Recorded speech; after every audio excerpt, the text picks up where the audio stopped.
उत्तर भारत का जो मैनचेस्टर कहा जाता है वो किस शहर को कहा जाता है? ऑप्शन। ऑप्शन हो जाएंगे कानपुर हो जाएगा या फिर दिल्ली हो जाएगा। कानपुर। Okay right. आपने एक नाम सुना होगा भूरी क्रांति, है ना? क्रांति जैसे श्वेत क्रांति हो गया, उर्वरक क्रांति, ऐसे भूरी क्रांति का संबंध किस क्षेत्र से है? देखो कैमरे पर आकर के ऑलमोस्ट जो बहन हो या फिर भाई हो थोड़ा सा हेजिटेशन होता ही है। चलिए कोई बात नहीं, है ना? उड़ते हुए जो एक विमान होता है उसकी हाइट अगर मापनी हो तो वो किससे मापते हैं? इसका तो अंदाजा नहीं है। इसका नहीं है? नहीं। आर्टिकल 32, आर्टिकल 32 जो है, अनुच्छेद 32, वो क्या कहता है? कोई बात नहीं। लग रहा है आपको डर लग रहा है? नहीं, डरने की कोई बात नहीं। पहला जो पंचवर्षीय योजना था इसमें सबसे ज्यादा किस चीज पर बल दिया था? कृषि पर। कृषि पे। और दूसरा जो था वो उद्योग, भारी उद्योग के लिए। Yes yes yes. नहीं, आपने जो ये वर्ड इस्तेमाल किया ना भारी उद्योग, ये किताबी भाषा का सटीक शब्द है। अच्छा, यूक्रेन की कैपिटल क्या है? आपको रिवीजन करते रहना है। कोई नहीं, मैं आपको बताता रहूंगा। यूक्रेन जहाँ रूस के साथ में उसका विवाद चल रहा है, लड़ाई चल रही है ना, जंग चल रही है। हाँ। तो यूक्रेन की कैपिटल कीव हो जाएगा। ये कल ही आया था। अच्छा, कल ही आया है। कि उत्तर प्रदेश का जो दुधवा नेशनल पार्क है उत्तर प्रदेश में, वो नहीं पता? डिस्ट्रिक्ट सहारनपुर। सहारनपुर के अंदर दुधवा नेशनल पार्क। पता है हमारे इंडिया के अंदर आपातकाल लगा था सर 1962, 1971 एंड 1975।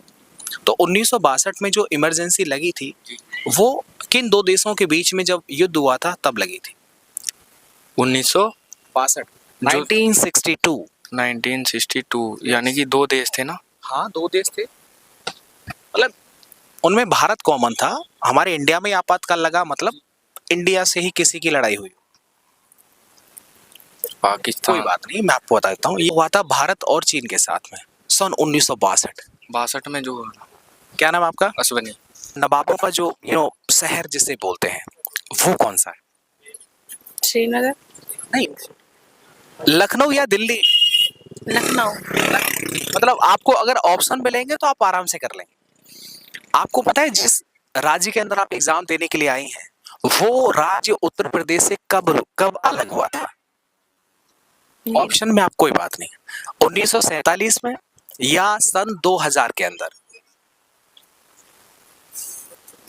1947। नहीं, 1947 नहीं, ये हुआ था 2000 के अंदर। और ये 13 हमारे I am talking about UP के 13 डिस्ट्रिक्ट्स को लेकर के अलग हो गया था। टिहरी बांध परियोजना है, मतलब टिहरी डैम को बढ़ावा देने के लिए, कंस्ट्रक्शन करने के लिए। ये किस नदी पर बनी हुई परियोजना है? भागीरथी। ये पढ़ने वाले हैं, पहले क्वेश्चन से पता चल जाता है। अच्छा, ये भागीरथी जो है, ये जो डैम बना हुआ है टिहरी डैम, एक तो इंडिया का सबसे ऊंचा डैम है जी। है ना? भागीरथी नदी पर ये किस राज्य के अंदर है? उत्तराखंड। राइट यार। अच्छा, हीराकुंड बांध परियोजना ये कहाँ पर है? हीराकुंड बांध गुजरात। ऑप्शन मैं आपको दूं? जी, ऑप्शन। उड़ीसा, मध्य प्रदेश या गुजरात? उड़ीसा। उड़ीसा ना। और ये इंडिया का सबसे लॉन्गेस्ट यानी कि सबसे लंबा जो डैम है जी। राइट, एक है माता टीला बांध परियोजना। जी। ये किस नदी पर है बताइए? बेतवा नदी। एमपी का हाई कोर्ट कहाँ पर है? एमपी का हाई अब कोर्ट। मैं रिवीजन करवा दूंगा अगर आपको याद रहा है तो। ये ऑप्शन मैं आपको दूं? कोई बात नहीं। भोपाल, सूरत या जबलपुर? भोपाल। नहीं, जबलपुर। जबलपुर ये वही है जहां पर धुआंधार वाटरफॉल है। पीतल जो होता है, पीतल वो किन दो धातुओं का मिश्रण होता है? पीतल। हाँ, पीतल जो बर्तन वगैरह बनते हैं ना। जी जी। सी और जेड। यस, कॉपर और जिंक। लास्ट, कांसा जो होता है, कांसा बर्तन बनते हैं वो? कांसा। हाँ, वो कॉपर और टिन। कॉपर और टिन। हाँ, भारी जल जो होता है वो उसका फॉर्मूला क्या होता है? D2O। D2O होता है। अच्छा, भारी जल का ज्यादातर यूज हम किस में करते हैं? ये नहीं पता। कोई नहीं, मैं उनसे पूछ लूँ। आप जरा कमेंट करके बताइएगा। भारी जल का इस्तेमाल हम एक शीतलक के रूप में करते हैं। 3 नियम आए थे न्यूटन के, 3 नियम जो गति जो आधारित हैं। पहला नियम क्या था? पहला क्वेश्चंस का वही रिवीजन करवा रहा हूं। जड़त्व का नियम। यस, यानी कि जैसे हम गाड़ी में बैठे हुए हैं, गाड़ी अचानक से चल जाएगी तो इंसान पीछे की तरफ आता है। दूसरा, दूसरा संवेग। संवेग का। और तीसरा? तीसरा क्रिया प्रतिक्रिया। आपकी जीके सच में शानदार है। पलायन वेग जो होता है तो वो कितना होता है? लगभग 11.2 यस यस, किलोमीटर किलोमीटर पर सेकंड। प्रति सेकंड। पहली पंचवर्षीय योजना। देखो, जो बच्चे अच्छे मिलते हैं मेरा प्रयास होता है उनसे और बात कर लिया जाए, लेकिन क्योंकि वो आउट ऑफ कंफर्ट फील ना करें इससे पहले मुझे ये रोकना पड़ेगा। पहला जो पंचवर्षीय योजना था ये कब स्टार्ट किया था? या ऐसे कंफर्म ये नहीं है, कोई लेकिन मैं बात नहीं। अनुमान लगा सकता हूँ। यस, अनुमान लगाइए। शायद 1951।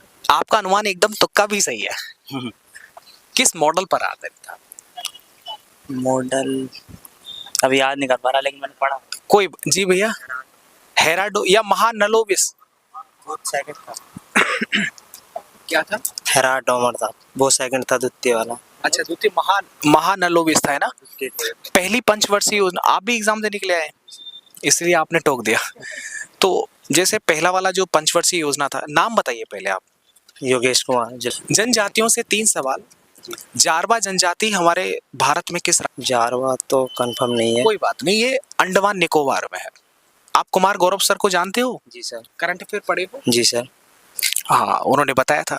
लेपचा जनजाति, वो जनजाति। हाँ। हाँ, जनजाति कहाँ भी पर है? सिक्किम में। सिक्किम में। एंड आर्टिकल 371 F जो होता है ये सिक्किम को विशेष राज्य का दर्जा देता है। ठीक है। ठीक। आर्टिकल 371 G जो मिजोरम को विशेष राज्य का दर्जा देता है जी। वो है गोंड जनजाति, जो अपने आप में एक बड़ी जनजाति होती है। वो कहाँ पर पाई जाती है मैक्सिमम हमारे उत्तर प्रदेश एमपी में तक। हाँ, ज्यादातर ये एमपी झारखंड साइड में पड़ता है। अब होने को जनजातियां एक जगह तो रुकती नहीं है जी। इधर से उधर होती, लेकिन मैक्सिमम जो इनका एक स्थान है वो एमपी झारखंड के अंदर। जी जी। जो कर्क रेखा होती है, क्या वो उत्तर प्रदेश से होकर के गुजरती है या नहीं? नहीं। कितने राज्यों से होकर गुजरती है? 8 राज्यों से। भाई सच में पढ़ाई करके आए, आपका एग्जाम अच्छा जाएगा। कि भारत का यानी इंडिया का पहला समाचार पत्र जो है वो कौन सा है? बंगाल गजट। जीव विज्ञान के जो जनक है अरस्तु जी। पूर्ण स्वराज ये नारा किसने दिया था? पूर्ण स्वराज तो दिया था महात्मा गांधी ने। कमेंट करके भाई आप बता दीजिएगा। बंगाल विभाजन जो हुआ था ये कब हुआ था? 1906 में। 1905 या 1906? 1905 में, सॉरी। 1905। हाँ। जलियांवाला बाग हत्याकांड कब हुआ था? 1919 में। वो राइट यार। चोरी चोरा कांड कब हुआ था? चोरा चोरी कांड 1917 में हुआ था। या 1922 में? हाँ, 1922 में हुआ था। जो तृतीय गोलमेज सम्मेलन हुआ था जी जी, वो कब हुआ था? 1932 में। राइट। और पहला 1930 में। 1930 में हुआ था। अच्छा, बता सकते हैं आप तीनों ही गोलमेज सम्मेलनों में कौन से शख्स थे जो तीनों में भाग लिया था? एक तो बाबा साहब अम्बेडकर थे और 7 दिन सप्रो था। अच्छा, सप्रो जी। अच्छा ये बताइए, अकॉर्डिंग टू आर्टिकल 32 ये मेंशन करता है कि संवैधानिक अधिकारों का जो उपचार से संबंधित है, इसमें कितने प्रकार की रिट का? 5 प्रकार। 5 प्रकार की रिट जी। आउटस्टैंडिंग यार आपने बहुत बताया। अब मैं आपसे नहीं पूछूंगा दोस्त, है ना? बहुत बहुत शुक्रिया भैया, अच्छा लगा मिल करके। और सच में ऐसे जो विद्यार्थी होते हैं वो बहुत अच्छा होता है, और मैं ईश्वर से प्रार्थना करूंगा कि भाई इनका तो बनता है। जो 1-2 दिन पढ़ करके आ गए और सोच रहे हैं कि यार हमारा नौकरी नहीं लगा, पेपर बेकार गया, भाई तुम्हारा पेपर क्यों अच्छा चला जाए? जो रातों दिन पढ़ के तैयारी कर रहा है, नंबर उसका आना चाहिए। मैं ठीक बोल रहा हूँ? नहीं साहब 1 महीने पढ़ करके और बहन की टांटम डीएम पीएम कलेक्टर क्यों नहीं बने, यार कहाँ से तुम बन जाओगे यार 1 महीने पढ़ करके। बाकी और भी विद्यार्थी हैं जो पढ़ने वाले, मैं उनसे 2-4 और बात कर लेते हैं, उसके बाद इसका समापन करेंगे। और जिस तरीके से रोजाना के वीडियोस पुलिस के रिगार्डिंग जो भी अपडेट्स मिल रही हैं वो आपको Ram Chaudhary UP police YouTube channel पर मिल जाएगी। समुद्र होता है, सी होता है ना, उसकी गहराई मापने के लिए जो मीटर इस्तेमाल करते हैं वो कौन सा होता है? गहराई मापने के लिए तो बायोमीटर का नहीं, बैरोमीटर जो होता है वो वायुमंडलीय दाब के लिए काम आता है ना? जी। कोई बात नहीं। वायुमंडल की आर्द्रता जो होती है वो किससे मापते हैं? याद है कि याद आ जाए जी? ऑप्शन मैं आपको देता हूँ। एक होता अमीटर या फिर दूसरा हाइग्रोमीटर। हाइग्रोमीटर। समुद्र के अंदर जब एक शिप चलता है तो जो उसकी स्पीड होती है वो किस में मापते हैं? नहीं। जैसे कैलकुलेटर होता है, कैलकुलेटर का आविष्कार पेपर में अगर पास होना है तो कैलकुलेटर यूज करना पड़ेगा जी। उनका नाम क्या था? याद नहीं आ रहा, कोई बात नहीं। बोल्ट या फिर पास्कल? पास्कल है। पेपर में पास होना है तो आपने बता दिया पास्कल। सबसे ज्यादा जो जनसंख्या घनत्व है वो कौन सा केंद्र शासित प्रदेश है जिसके अंदर सबसे ज्यादा जनसंख्या घनत्व है? बट इट मींस 1 किलोमीटर के अंदर बहुत पॉपुलेशन वहां पर कंजेस्टेड एरियाज में रहती है। अंडमान निकोबार। नो, अंडमान निकोबार नहीं है, वो है दिल्ली। क्योंकि दिल्ली जो है वो एक केंद्र शासित प्रदेश है। सबसे ज्यादा कम जो साक्षरता है वो कहां पर है? अपना यूपी या फिर बिहार के अंदर? यूपी। यूपी में तो बहुत पढ़े लिखे हैं, आप देखे हो यहाँ पर एकदम बहुत ताबड़तोड़ है, ये बिजनौर वाले धुआं दे रहे हैं, उधर देखा वहां एकदम सब बता दिए। बिहार के अंदर इसी तरह का अगर आप रिवीजन करना चाहते हैं जो क्वेश्चंस एग्जाम में बने थे उनको अगर आप देखना चाहते हैं तो जरूर प्लेलिस्ट का लिंक डिस्क्रिप्शन बॉक्स में दिया हुआ है, आप उन क्वेश्चंस को रिवाइज करिएगा।